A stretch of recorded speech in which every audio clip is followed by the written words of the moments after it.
Right then, it's a quick walk around video. I'm afraid it's on a slightly windy day, so I'm hoping you can hear me okay. But what a car. Honda Civic 2-litre Type R GT FK8 2017 with just 22,000 miles on the clock and a full Honda service history. Finished in grey, which is the best colour on these by a country mile. Looks absolutely stunning. And I go around the car for you as I always do. Starting with the front of the car, lights and lenses clear and intact. There's no cracks, no condensation in them at all. Absolutely stunning front end. It is a gorgeous car, this. Bonnet incredibly clean, can't see any obvious stone chips anywhere on there at all. Near side of the car, absolutely mirror smooth. Near side front alloy, generally good, just a tiny bit of very light curbing. I mean, considering now the car's 7 years old, and that is far better than you'd ordinarily see. This rear alloy, very good indeed.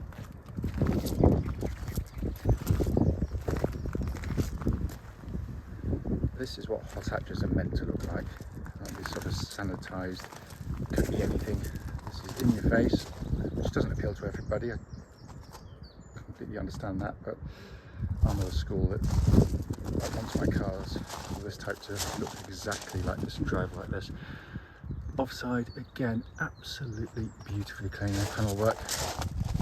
Offside rear alloy, again, very, very good indeed. Main panel work is lovely. I mean, there's got to be a mark somewhere on the car, but honestly, in the flesh, you have to look very hard, considering it isn't new. Coming to the boot area, really good sized boot. It's been kept in beautiful condition as well. Coming to the back of the car, plenty of leg room in the back of the vehicle. The rear seats don't really look as though they've been sat on very much. The front of the passenger side, again, all wonderfully clean. Full set of original Honda mats in the car. These stunning Type R sport seats. Finally coming out the driver's side, door card again really nice and clean. Same with the footwell areas. The driver's seat itself again in absolutely super condition. So inside the car now, engine's running through this section as always, so dash is illuminated there for you. Just a beautiful interior. The sat nav you can see working exactly as it should. And then you can see reverse parking camera likewise, which complements the front and rear parking sensors in the vehicle. Just carry on down. It's been kept in lovely condition. Just a pan in there for you, hopefully you can see 22,802 miles, and there were no warning lights on the car at all. Steering wheel, again, lovely condition. That's been kept beautifully. Finally, just to show you, owner's manual, pack and lock and wheel nut key, all here and present with the car.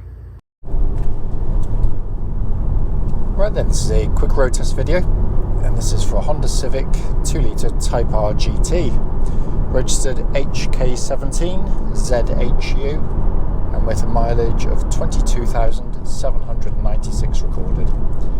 The reason for all of our videos is the same regardless of the car. It's to ensure that if anyone's online looking at the advertised car, they get to see that very car in operation. The reason we feel it's important is because we've been to see lots of cars which have looked perfectly good in photographs, but only to get there and find out there's an obvious fault that shows up, so that's why we do it. So coming to the car, wonderful, wonderful beast these. Starting with the engine, heart of any Honda, push button start, engine starts instantly and settles to a smooth, even idle. There are no warning lights on the dashboard at all relating to the engine or any other part of the car. And temperature gauge running at a third, which is exactly where it's meant to be. It is a beast of an engine. Driving along normally here, you'd just think it was any normal engine. It's sweet, it's refined, it's quiet, it's tractable, but put your foot down. I'm in comfort mode currently, but it just picks up and goes and keeps going, and that's the difference between it and some of its turbocharged competitors, where they go, but they kind of die a bit. There's not as much to be gained from revving them out. The Honda still employs VTEC, which allows the engine to breathe deeply at high revs and utilise that. It is astonishing. And of course, when you put it into, plus R mode, and go here now, comfort, plus R, immediately steering weights up, engine's even more eager, believe it or not. But it is a brilliant piece of engineering, it really is. Absolutely stunning. Just going to go back into comfort mode for now for the rest of the video. No warning lights, nothing, so all perfectly good order. Engine then feeds through to the clutch and gearbox. The clutch from the car, absolutely perfect. Bike points exactly where it's meant to be. It's nice and smooth in operation. Then you come on to another. There's been plenty said about these gearboxes. They're absolutely superb in day-to-day use. It's got a mechanical feel. It's short in throw, utterly precise, and of course utilising rev matching. So when you're down changing, don't have to heel and toe. It just blips the throttle for you and matches it absolutely perfectly for the speed you're going at. It's one of the best gearboxes you will ever lay your hand on. It is simply superb, and that feels as it would have done when it was new, just as tight as a drum. And then we move on to steering and chassis, and this is one of the great front-wheel drive cars. Only the FL5 may even better it, because it is borderline perfection. Steering tracks dead straight. There's no vibrations at this speed, or any speed up to legal limits actually.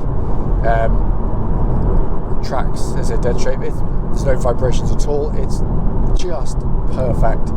It's weighty, it's accurate, it's precise, it's quick. It never feels nervous when you're driving the car. Quite often people, when they drive fast Hondas, they can get in and think the the steering can feel sort of a bit weighty, almost a bit numb, almost a bit slow when you're just tootling around. The reality is, that's your friend. When you're driving quicker, you don't want something that's light, devoid of feel, nervous. This, when you put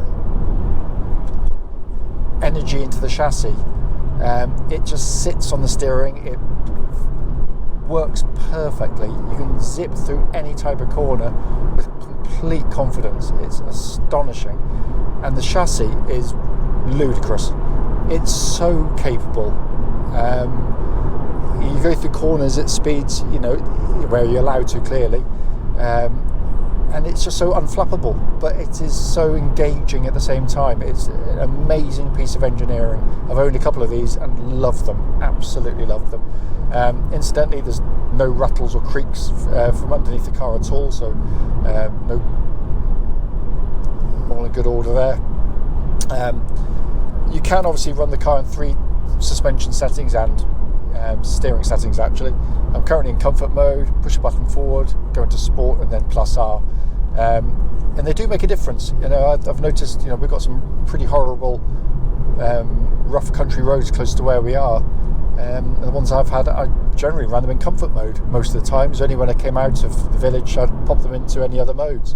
And it does make, as I said, they ride incredibly comfortably for day-to-day use, more so than the original turbo.